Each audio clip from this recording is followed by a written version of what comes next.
Okay. Can everyone hear me in the back? Nice. Right.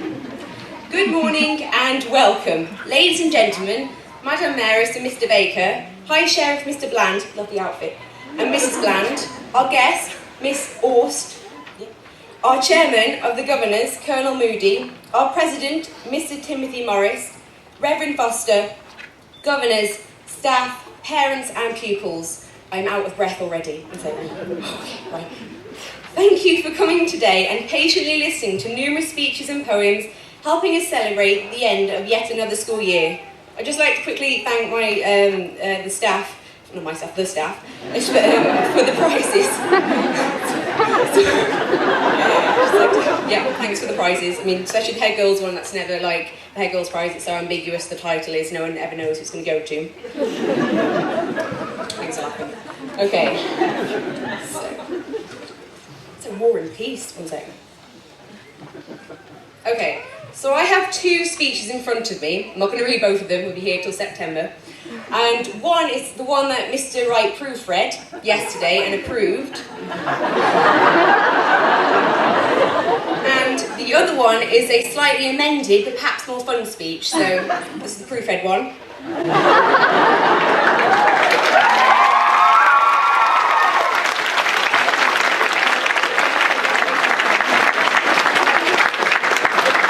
You can feel that Mr. Wright's about to have a heart attack behind me. Right. So to be honest with you, I was actually really tempted for half the year to start with some kind of joke, like a rabbi, priest and a nun walks into a bar joke. I'm going to leave it for Rev Les and his blessing, so don't steal his thunder. Okay. You just see the inappropriateness of that joke in the faces of the teachers, like, oh no, she said it. Okay, so actually on to the actual speech now. It certainly feels like this year's speech day has crept up on us again extremely quickly, after a blur of end-of-year examinations and fun school events. I can hardly believe it's been a whole year since we were all here and I heard my name called out as head girl. It was a huge ambition of mine ever since I saw those impressive head girl boards in the Great Hall, looming over me every assembly, which I would look up to, both physically and figuratively. English lit student. It's so odd to think that I've reached the end of 4.5 years at Adcote. If it's like anything I've learned, really, it's that, well, I've learned lots of things, but anyway, main thing, that everything is fleeting, and we've got to grab every opportunity with both hands before it flies past us. The past 2 years in sixth form in particular seems to have gone so fast. I remember looking like a child in my suit with my wild hair and fondness for busily running around school. It looks like some things never change. Some things, of course, do change. No longer will we, the Year 13, have stressful conversations with words such as resit, A level, how much revision have you done, and oh my god, I'm going to fail, repeatedly coming up.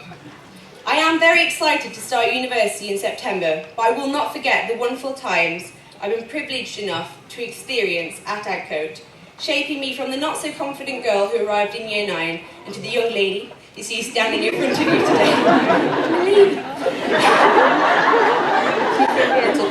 Little Britain reference there. Ready to take on and enjoy the next step in my life, that is university.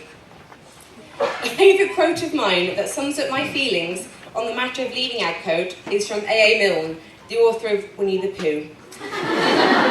Because I'm so immature. The quote is, how lucky am I to have something that makes saying goodbye so hard? However, I'm not sure it's luck. We're a group of people that rely on one another to make the school what it is. The teachers, the catering staff, the domestic assistants, the boarding staff and matrons, the minibus drivers, the peripatetic staff, the governors, the ladies in both of the offices, all of our parents and, of course, ourselves are needed to make Adcote what it is. It's a school that I have loved attending the past 4.5 years. All of you sitting here today embody Adcote. It's not just some old buildings. To me, it's almost a way of going through school life. We aren't embarrassed to be 18 and struggling to get down the slide on the climbing frame in heels. We know that winning sport matches aren't everything and you can learn so much more from coming second. We love things that most other schools stop doing, at the age of 7, such as hiding under desks when our teachers enter the classroom and having paper ball shootouts into the bin during history lessons. True story. There really is a tangible family atmosphere within the school.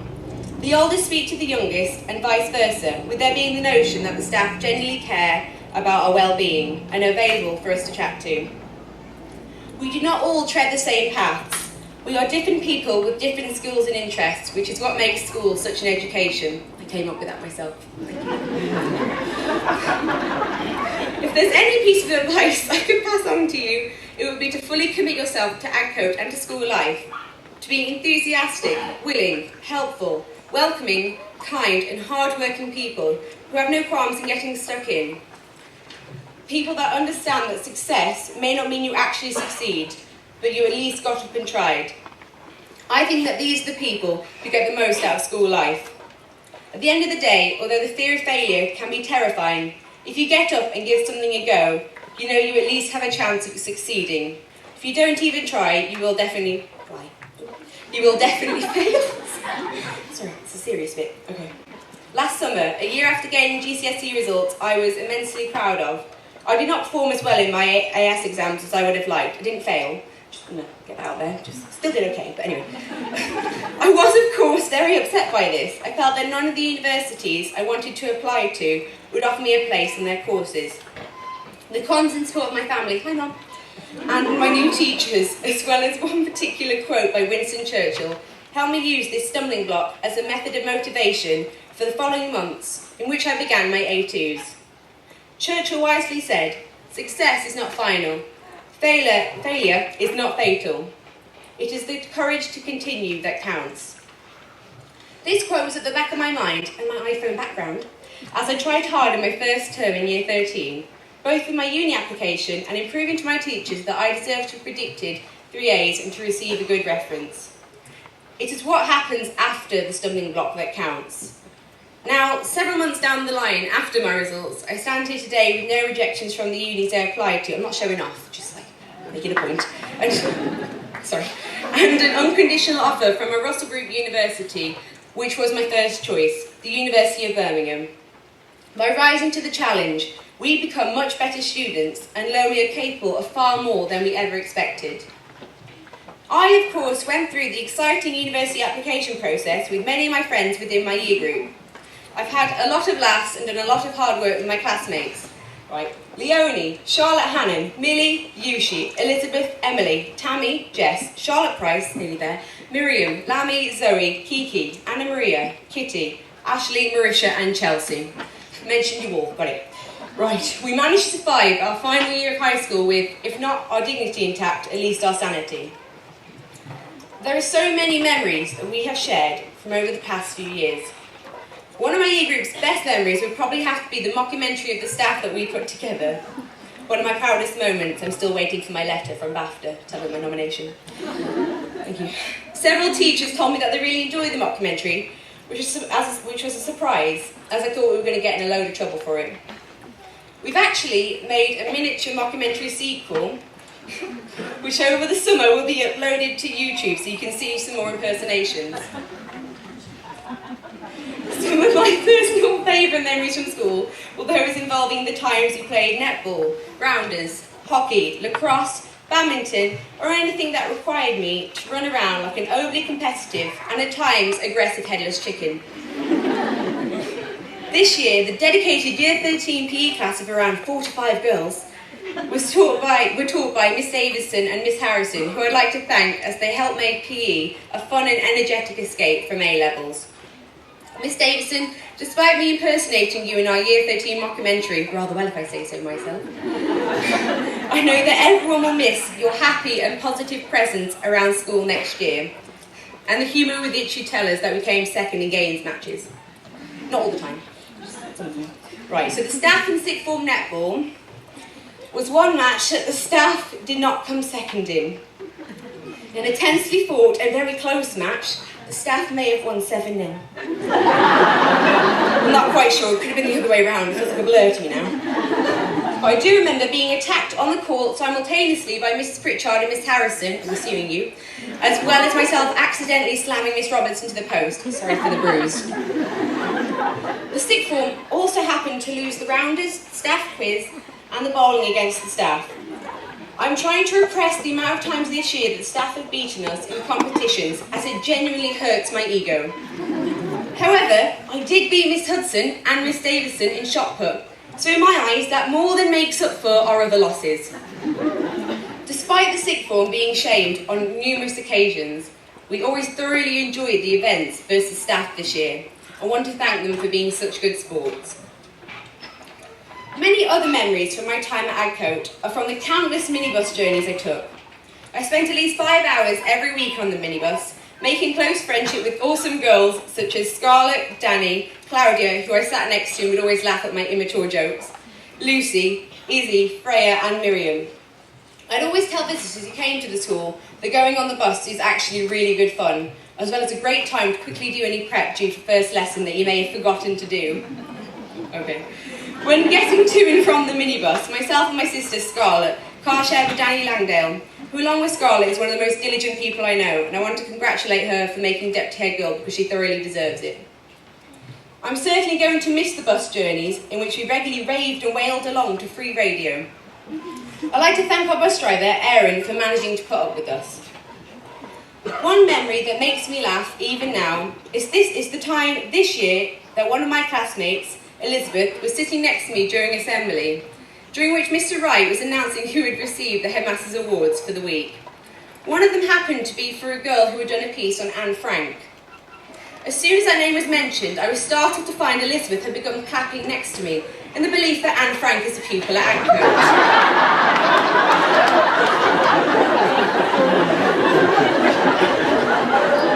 It's completely true, it's so embarrassing. As I take A-level history, I was slightly mortified. I quickly filled her in on the fact that the piece of work was on Anne Frank, not by Anne Frank. However, it was too late, as many of the girls and teachers had heard and were in fits of laughter. Elizabeth soon recovered, but will probably never be allowed in the history room ever again. On the topic of history, another amusing memory of mine is from the sixth form versus staff quiz. There were 3 history graduates on the staff team, and a question was directed to them as to what 3 countries were in the Triple Entente, a basic GCSE history question. However, in an amusing turn of events, they happened to answer this incorrectly. I don't want to name and shame the person who got it wrong, but Mr Wright, just so you know for next time, it's France, Britain and Russia. One thing I enjoyed in Head Girl's speech last year was when Valerie discussed some of her confessions from her own time here, which inspired me to reveal one of my own. There are many, but we couldn't fit it in. Mr Wright's speech is too long. During her master's teas, my year group and I, for a few years, played the lyric game, where we would try and get song lyrics into our conversations with Mr Wright.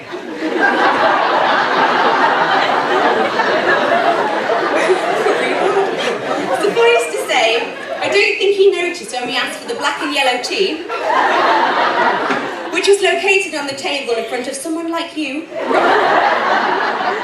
by the girl that's next to me. If you found out, we probably would have been rolling in the deep. But you know, never say never. This confession could still explode like Pompeii. Our plan was bulletproof. Really, we should just take a bow. Amazing. I'm not at all ashamed to say that it was, in fact, my idea. In conclusion, her master's teas were always good fun.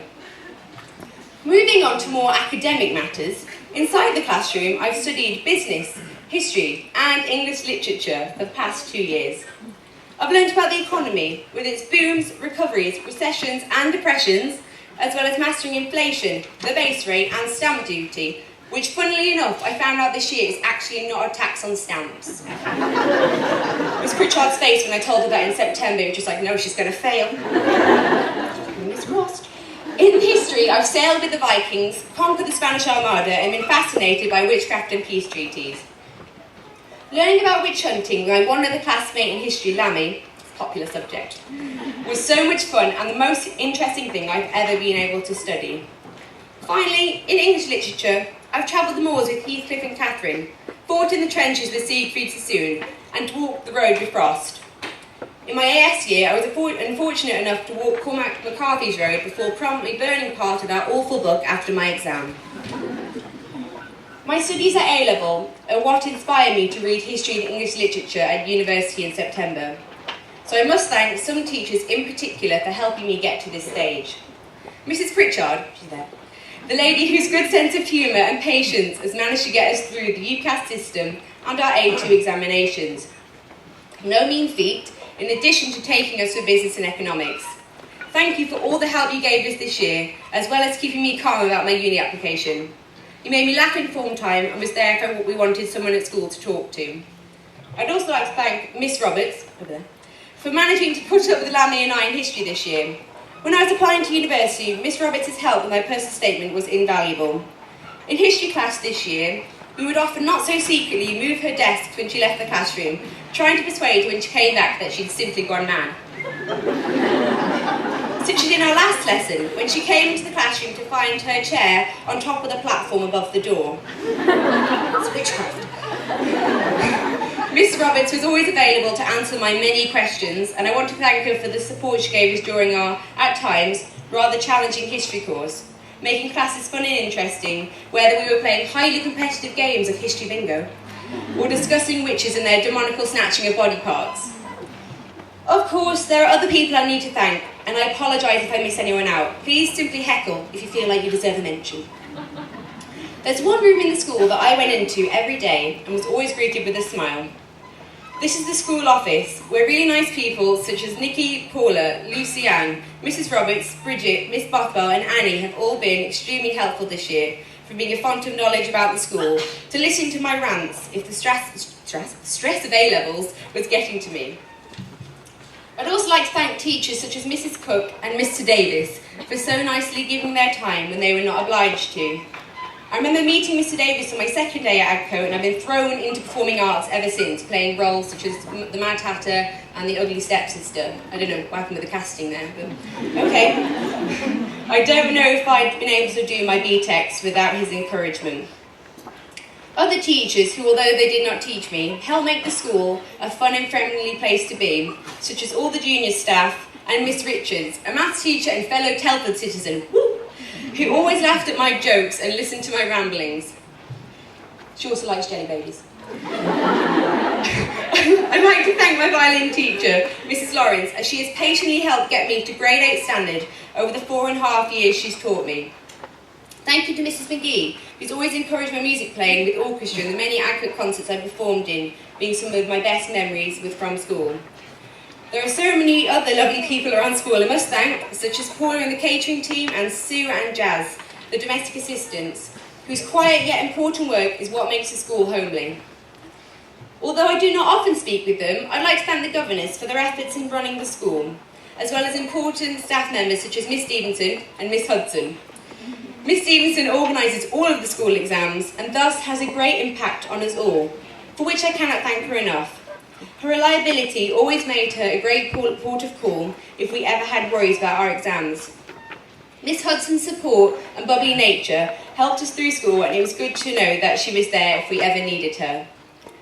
I'd like to thank Mr. Wright for giving us opportunities for leadership and responsibility, and for making sure that we knew that we could speak to him if we needed to. He has honestly been the best headmaster I've ever had, and I have the utmost respect for the work he does within the school. So it's an improvement on my last headmasters, they didn't even know my name. Okay. There is one particular set of people in the audience, above everyone else, whom I absolutely need to thank. They're probably crying over there somewhere. They're my chauffeurs, financial backers, cheerleaders, trusted advisors, and they are my friends. Yes, they are my long-suffering parents. They're the first people I call when I'm in need, and the first people I want to call when I enjoy success. My parents not only allowed me to attend Adcote, but supported me every minute of every day whilst I've been here, seeing me through everything and pushing me to the best of my abilities. Danny and I, who, like I said, I car share with, would sometimes moan about our mums nagging us, But over time, we realised that our parents are one of the main reasons that we have successes, even when it scares me because my mum still counts. It's like 1, 2. Still one of them. She always pushed me in my GCSEs, so thank you for that. My parents tell me that I am so lucky and privileged to be able to come here, and thus should make the most of it. And it's only over the last couple of years I've actually understood what they've been going on about for so long. It's actually true. I cannot thank them enough for everything they do. They drive nearly 100 miles every time they come pick me up or to come support me in events such as this. With the huge change we Year 13s, only 2 pages, we Year 13s are expecting over the next few months, namely going off to university, I can't see how I would do it without you. They are the most hard-working people I know, whether they are playing badminton with me whilst taking bouncy castle orders, to answering emails at the same time as picking me up from school. Without any of our parents' hard work, none of us would be able to attend here. And I pass the baton on to my little sister Scarlett. Although she may not realise it, I secretly enjoyed bumping into her around school, and I'm glad I was able to share my last year with her, although don't you dare move into my room when I leave in September. Although I may be going off to a big university in a big city in September, after a whoopoo, big summer blood, Frozen reference,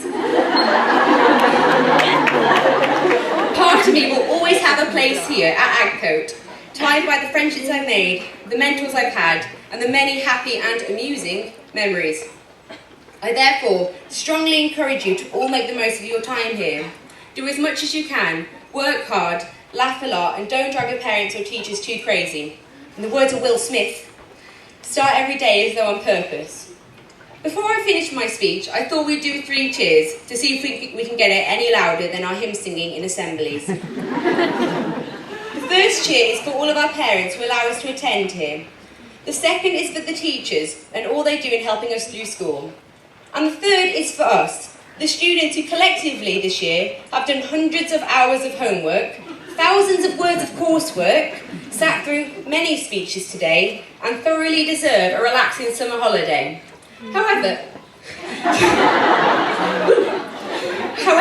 during the 3 cheers, I don't know if any of you saw the Oscars this year when Ellen took a selfie during one of her speeches. I'd quite like to try that, as it is 2014, and then we can tweet it later. Hashtag best head girl speech ever.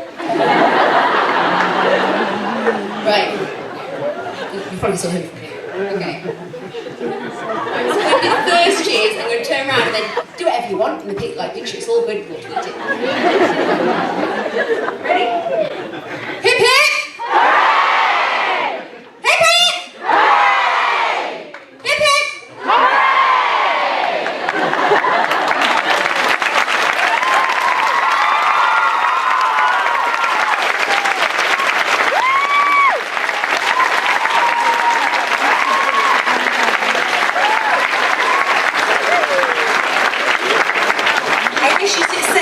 Health and happiness in the future. Thank you for 4.5 amazing years, Adcote, and standing ovations are welcomed.